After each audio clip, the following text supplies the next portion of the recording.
Bismillahirrahmanirrahim. Assalamualaikum warahmatullahi wabarakatuh. Perkenalkan, nama saya Balasal Sinanda. Saya dari Prodi Pendidikan Agama Islam Fakultas Tarbiyah Perguruan dengan NIM 223-10233 dari PAI 5E. Baik, di video kali ini saya akan menjelaskan salah satu materi yang diajarkan oleh Guru kita mengenai metode-metode penelitian dalam ilmu geoperkembangan. Nah, dalam ilmu geoperkembangan teman-teman, perlu kita tahu ada banyak metode yang bisa dipakai. Salah satunya yang pertama, ada yang dimaksud dengan metode studi kasus. Apa yang dimaksud dengan metode studi kasus itu?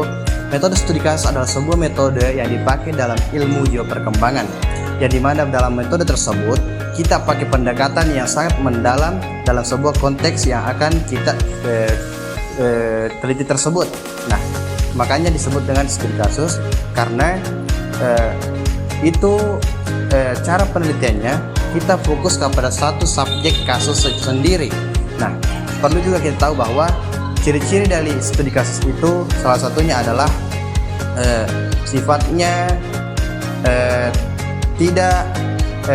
itu bisa kualitatif dan bisa juga kuantitatif. Nah, itulah masalah tentang metode studi kasus itu. Selanjutnya ada yang dimaksud juga dengan metode interview. Apa sih yang dimaksud dengan metode interview itu, teman-teman? Yang dimaksud dengan metode interview adalah sebuah metode yang dimana terlibat dua orang, yaitu pewawancara dan narasumber. Apa yang dilakukan pewawancara dan narasumber itu melakukan interview itu sendiri. Nah, contohnya seperti saya sebagai pewawancara dan saya mewawancarai narasumber sepertinya guru. Nah, itu yang dimaksud dengan metode interview. Nah, dalam metode interview itu sendiri ada juga beberapa jenis-jenisnya. Yang pertama, ada yang dimaksud dengan interview yang terstruktur.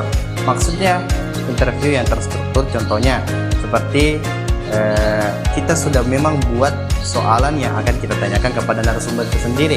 Seperti misalnya saya ingin bertanya bahwa berapakah usia Anda kepada guru itu yang dimaksud dengan metode yang terstruktur.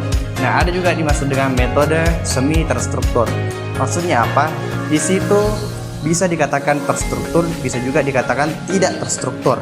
Nah, yang ketiga, ada juga yang dimaksud dengan metode tidak terstruktur maksudnya. Nah, apa yang dimaksud dengan metode tidak terstruktur? Contohnya misalkan saya bertanya kepada narasumber bahwa bagaimana pengalaman Anda tentang cara belajar mengajar Anda di lingkup pendidikan, misalkan di Asadiyah. Itulah salah satu contoh interview yang tidak terstruktur. Selanjutnya ada yang dimaksud dengan metode observasi. Nah, sebelumnya saya akan jelaskan apa sih yang dimaksud dengan metode observasi itu, teman-teman. Yang dimaksud dengan metode observasi dalam ilmu geoperkembangan, di mana kita mengamati suatu hal. Contohnya seperti saya mengamati siswa yang sedang belajar mengajar. Tetapi perlu kita tahu juga bahwa metode observasi ini terbagi atas dua. Ada yang dimaksud dengan metode observasi secara langsung, ada juga dimaksud dengan metode observasi secara tidak langsung. Nah, apa sih yang dimaksud dengan metode observasi secara langsung itu?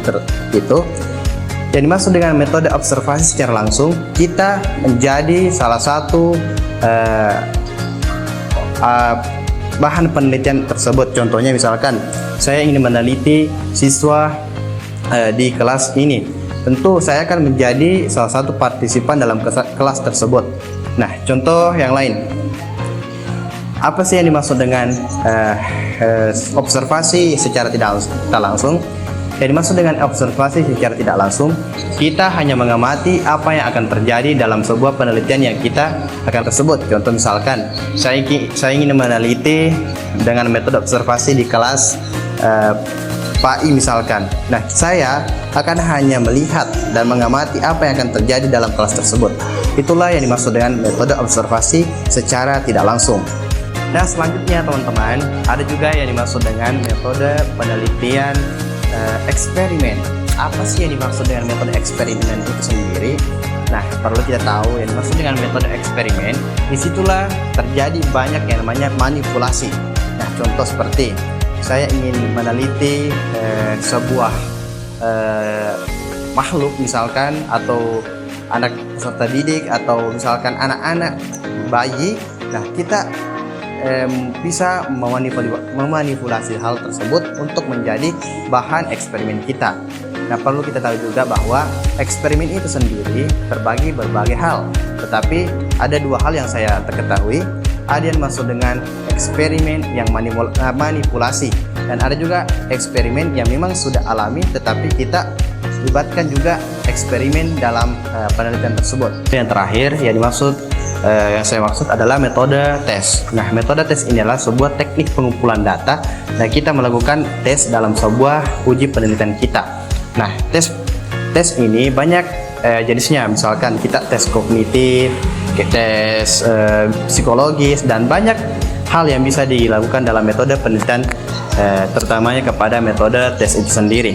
Nah, mungkin itu yang saya sempat sampaikan. Mohon maaf atas segala kekurangan. Wabillahi taufiq wassadah. Assalamualaikum warahmatullahi wabarakatuh.